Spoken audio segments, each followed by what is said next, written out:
Урматтуу кыргыз элим, кыргызстандыктар, мекендештер. Урматтуу кыргыз элим, кыргызстандыктар, баарыңар кайдыгер карабай ушул эфирди бөлүшүп койгула. Сиздерге мен Өмүрбеков Бекзат кыска жана нуска маалымат берип кетүүнү туура көрдүм. Ат тезегин кургатпай азыркы убакытта атып берген жооп айткан адамдарга жооп берип коюуну туура көрдүм.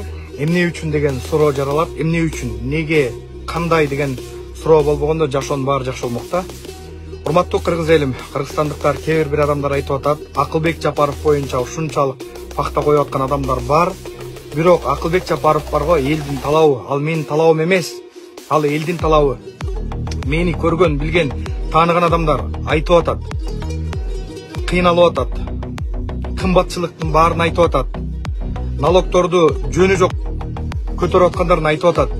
Асаганы мисал азыр жылдырып таксилердики отмена болду мисалда, ушулардын полный бүттүгүн мисал президенттин администрациясында атайын маалымат каражатынын адамы бар, ошол маалымат каражаты жеткире албай атат. Ошонун полный бүттүгүн калдайган калың элге моюнтуруп баарын жалпак тилде жеткириш керек болчу. Бирок ат тезегин кургатпай алар жооп берип Акылбек Жапаровдун аброюна шек келип атат деп. Мен бир нерсени баса белгилеп коеюн. Кече Сооронбайдын тролль фейк компаниясын иштетип жүргөн адамдар. Сооронбай баардыгы жакшы, баардыгы сонунда отуруп, Сооронбай Жээнбековду аркы жакка аңга чүрүп жүргөн ким болгон? Акылбек Жапаровго окшогон, жана мына азыркы убакта пакта коюп аткан Акылбек Жапаровдун атынан жооп берип аткандар болгон. Туурабы? Чындык ушундай ачуу болот. Бакай, колуңан келеби? Өмүрзак, колуңан келеби? Ушундай чындыкты айткыла. Чындыкты айта албайсыңарбы? Унчукпай тынч отургула. Мен бир нерсени айтып коеюн. Акылбек Жапаровдун аброю ушунчалык бийик болуп кеттиби?